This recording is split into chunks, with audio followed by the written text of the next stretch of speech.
മാന്യ പ്രേക്ഷകർക്ക് നമസ്കാരം. Welcomes to everything happiness channel. സുഹൃത്തുക്കളെ, ഇപ്പോൾ നമ്മുടെ ഇലക്ഷൻ കമ്മീഷൻ്റെ, ഇന്ത്യൻ തെരഞ്ഞെടുപ്പ് കമ്മീഷൻ്റെ എന്യൂമറേഷൻ ഫോം പൂരിപ്പിച്ച് കൊടുക്കുന്നതിനുള്ള ഫോം നിങ്ങൾക്കെല്ലാവർക്കും കിട്ടിക്കാണുമെന്ന് കരുതുന്നു. എന്യൂമറേഷൻ ഫോം എങ്ങനെയാണ് പൂരിപ്പിക്കുന്നത്, എന്താണ് അതിൻ്റെ പ്രാധാന്യം എന്നതിനെക്കുറിച്ച് ഞാൻ നിങ്ങളോട് പറയുകയാണ്. നമ്മുടെ വ്യൂവേഴ്സിന് നമ്മൾ പഠിച്ചതിൽ നിന്ന് എന്തെങ്കിലും ഗുണം കിട്ടുന്നുണ്ടെങ്കിൽ അവർക്ക് കിട്ടട്ടെ. എന്യൂമറേഷൻ ഫോം മീൻസ് കണക്കെടുക്കുകയാണ്. വോട്ടേഴ്സ് ലിസ്റ്റിൽ വോട്ടർമാരുടെ കണക്ക് എടുക്കുകയാണ് നമ്മുടെ ഇന്ത്യൻ തെരഞ്ഞെടുപ്പ് കമ്മീഷൻ. ഇന്ത്യൻ തെരഞ്ഞെടുപ്പ് കമ്മീഷന് ഈ കണക്കെടുക്കുന്നതിനുള്ള അധികാരം ഭരണഘടന കൊടുക്കുന്നുണ്ട്, നമ്മുടെ ഇന്ത്യ ഗവൺമെൻറ് കൊടുക്കുന്നുണ്ട്.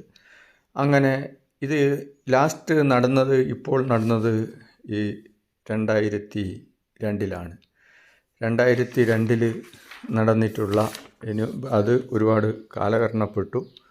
അതിനാലാണ് ഇത് ഇപ്പോൾ 2025 വീണ്ടും എടുക്കുന്നത്.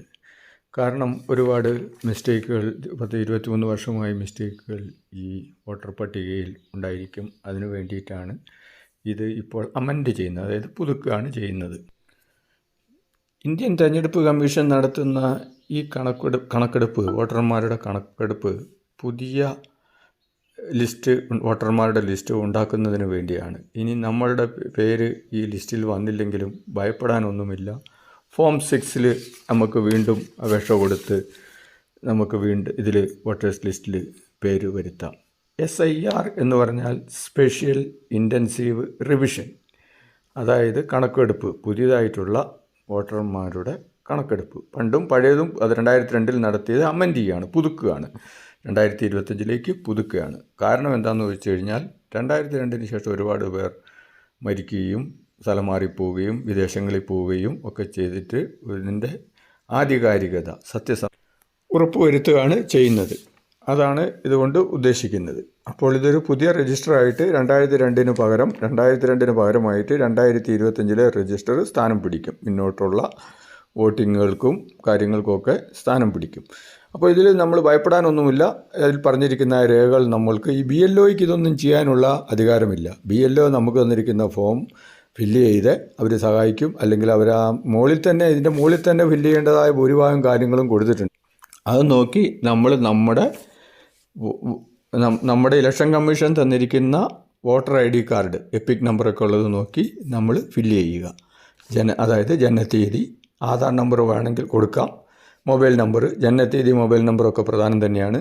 പിതാവിൻ്റെ പേര് അല്ലെങ്കിൽ മാതാവിൻ്റെ പേര്, ഇതൊക്കെ നമ്മൾ ഫില്ല് ചെയ്യുക. അതിനുശേഷം നമ്മളിത് നോക്കി കഴിവതും നമ്മുടെ വോട്ടർ ID ആ എപ്പിക് നമ്പർ, അതായത് വോട്ടർ ID കാർഡ് വെച്ചിട്ട് തന്നെ ചെയ്യുക.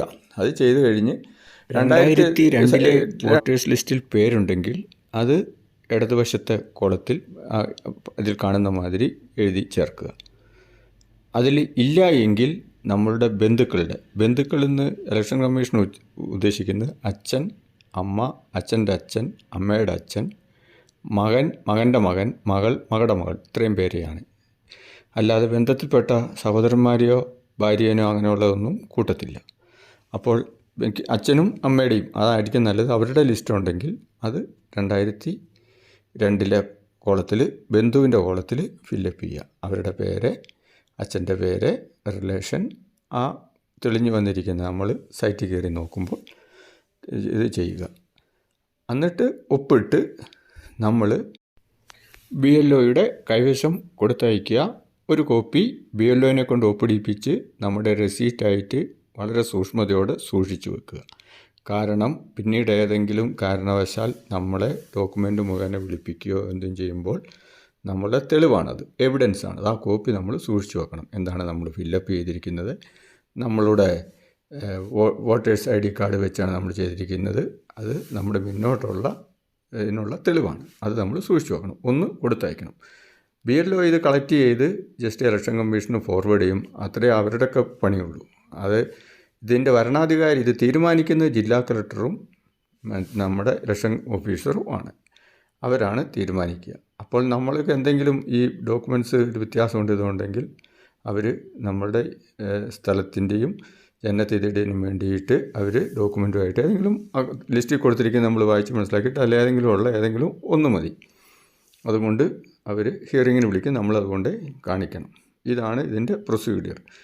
ഇത് പലപ്പോഴും ചെയ്തിട്ടുണ്ട്, നമ്മുടെ പല പ്രാവശ്യം ഇത് ചെയ്തിട്ടുണ്ട്. ലാസ്റ്റ് ചെയ്ത് ഈ ഇത് അപ്ഡേറ്റ് ചെയ്യുക എന്ന് വേണമെങ്കിൽ പറയാം. അപ്ഡേറ്റ് ചെയ്തത് 2002 മാത്രം. ഇത്രയും കാലങ്ങൾക്ക് ശേഷം ഒരുപാട് ഫോറിനേഴ്സ് വരികയും മറ്റുള്ള രാജ്യങ്ങളിൽ നിന്ന് കുടിയേറി പാർക്കുകയും പോവുകയും ഇതൊക്കെ വേണ്ടിയിട്ട് അപ്ഡേറ്റ് ചെയ്യുന്നത്, കറക്ഷൻ ഒഴിവാക്കുന്നതിന് വേണ്ടിയിട്ട്. അപ്പോൾ നമ്മുടെ ഈ BLO മാർക്ക് നമ്മുടെ അടുത്തുനിന്ന് ഫോം ഒപ്പിട്ട് മേടിക്കുക എന്നുള്ളതാണ് അവരുടെ മെയിൻ ജോലി. പിന്നെ നമ്മൾ സംശയങ്ങൾ ചോദിച്ചു കഴിഞ്ഞാൽ അവർക്ക് അറിയുന്ന പോലെ പറഞ്ഞു തരും. പക്ഷേ ഇത് നമ്മളുടെ പൗരത്വത്തെ ബാധിക്കുന്നതും ഏറ്റവും പ്രധാനപ്പെട്ടതുമായ ഒരു രേഖയാണ്. ഒരു സിറ്റിസൺഷിപ്പ്, അതായത് വോട്ടർ ആവുക, അല്ലെങ്കിൽ വോട്ടേഴ്സ് ലിസ്റ്റിൽ പേരുണ്ടാവുക, വോട്ടർ ആവുക എന്നുള്ളത് വളരെ പ്രധാനപ്പെട്ട കാര്യമാണ്. അതിനാൽ നമ്മൾ അറിവുള്ളവരെ കൊണ്ട് നമ്മൾ തന്നെ ഫില്ലപ്പ് ചെയ്ത് അത് വെച്ച് അവരുടെ കൈവശം കൊടുക്കുന്നതാണ് നല്ലത്. അല്ലെങ്കിൽ നമ്മൾ വീണ്ടും ഭരണാധികാരി അവർ വിളിക്കുന്നിടത്ത് നമ്മൾ ഹിയറിങ്ങിന് പോകേണ്ടി വരും, ഡോക്യുമെൻ്റ് സബ്മിറ്റ് ചെയ്യേണ്ടി വരും. അതേപോലെ അതിനുശേഷം ഹയർ അപ്പീലിന് സ്റ്റേറ്റ് ഇലക്ഷൻ കമ്മീഷൻ്റെ അടുത്തേക്ക് പോകും. അവരായിരിക്കും ഇത് അവസാനം തീരുമാനിക്കുക. നമ്മൾക്ക് ധാരാളം ബുദ്ധിമുട്ടുകൾ വരും. എന്താണെങ്കിലും ഇത് അപ്ഡേറ്റ് ചെയ്യേണ്ടത് ഭരണഘടന പ്രകാരം ഉള്ള ഒരു കാര്യമാണ്. നമ്മൾ ഭയക്കേണ്ട കാര്യമില്ല. നമ്മൾ ജനിച്ചത് തന്നെ ഇവിടെയാണ്. നമ്മുടെ ഒരുപാട് സർട്ടിഫിക്കറ്റുകളുണ്ട്. നമ്മുടെ ബർത്ത് സർട്ടിഫിക്കറ്റുകളുണ്ട്, വില്ലേജിൽ ഉണ്ട്, പഞ്ചായത്തിലുണ്ടാവും. ബർത്ത് സർട്ടിഫിക്കറ്റ് ഉണ്ട്, SLC സർട്ടിഫിക്കറ്റ് ഉണ്ട്, പഠിച്ച സർട്ടിഫിക്കറ്റ് ഉണ്ട്, വീടിൻ്റെ നമ്മൾ ആധാരം ചെയ്തിരിക്കുന്ന വസ്തുവിൻ്റെ രേഖകളുണ്ട്. അതെല്ലാം കൃത്യമായിട്ട് ലിസ്റ്റിൽ കൊടുത്തിട്ടുണ്ട്, നമ്മുടെ ലിസ്റ്റിലുണ്ട്. അത് പ്രകാരം നമ്മൾ സബ്മിറ്റ് ചെയ്താൽ മതി. മറ്റുള്ളവരുടെ സഹായവും സ്വീകരിക്കാം. നമ്മൾ ഭയപ്പെടേണ്ടതായ കാര്യങ്ങളൊന്നുമില്ല. നമ്മൾ നമ്മുടെ ID കാർഡിലുള്ള പോലെയുള്ള വിവരങ്ങൾ എഴുതി കൊടുക്കുക. അറിവുള്ളവരോടും മറ്റുള്ള ചാനലിൽ കൂടിയൊക്കെ പറയുന്നുണ്ട്, നമ്മൾ മനസ്സിലാക്കി പ്രവർത്തിക്കുക. നിയമത്തിൻ്റെ വഴിക്കോ നമ്മൾ ഭയപ്പെടേണ്ട കാര്യമൊന്നുമില്ല. നമ്മൾ ജനിച്ച രാജ്യമാണ്. നമ്മൾ ആർക്കും നമ്മളുടെ ജന്മത്തെയൊന്നും ചോദ്യം ചെയ്യാൻ കഴിയില്ല. ഗവൺമെൻറ് എന്ന് പറഞ്ഞു കഴിഞ്ഞാൽ നമ്മളെ ഗവൺമെൻറ്റാണ്, നമ്മൾ തീരുമാനിക്കുന്ന ഗവൺമെൻറ്റാണ്. അതേപോലെ തന്നെ നമ്മുടെ ജന്മാവകാശത്തെ ഹനിക്കാനൊന്നും ആർക്കും പറ്റിയില്ല. എല്ലാത്തിലും വലുത് നമ്മുടെ ഭരണഘടനയാണ്. ഭരണഘടന പറഞ്ഞിരിക്കുന്ന കാര്യങ്ങളാണ് ഇതെല്ലാം. ജനങ്ങൾ തിരഞ്ഞെടുക്കുന്ന ആൾക്കാരാണ് ഗവൺമെൻറ്റായിട്ട് വരുന്നത്.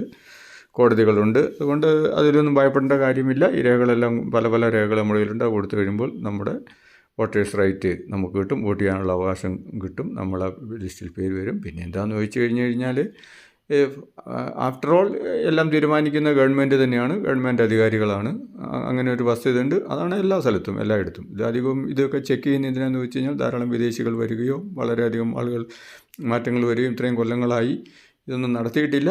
ഇപ്പോൾ ഗവൺമെൻറ് തീരുമാനിക്കുന്നു, അതായത് മറ്റുള്ള ഫോറിൻ രാജ്യത്തു നിന്നൊന്നും ഇവിടെ മൈഗ്രേറ്റ് ചെയ്തിട്ടുണ്ടോ, കളർ ഡോക്യുമെൻ്റ് ഉണ്ടാക്കിയിട്ടുണ്ടോ, അതൊക്കെ അറിയാൻ വേണ്ടിയിട്ടാണ് ഈ കാര്യങ്ങളൊക്കെ ചെയ്യുന്നത്. ഇത് നമുക്ക് കൂടെ നല്ലതാണ്. കാരണം ഒരുപാട് റിസോഴ്സസൊക്കെ മറ്റുള്ള ആളുകൾ കൊള്ളയടിക്കുന്നുണ്ടോ, നമ്മുടെ സിറ്റിസൺഷിപ്പ് ദുരുപയോഗപ്പെടുത്തുന്നുണ്ടോ എന്നൊക്കെ അറിയുന്നതിന് വേണ്ടിയിട്ടാണ് ഇത് ചെയ്യുന്നത്. നമ്മളിതിനോട് സഹകരിക്കുക, നമ്മുടെ കൂടെ അവകാശമാണ്.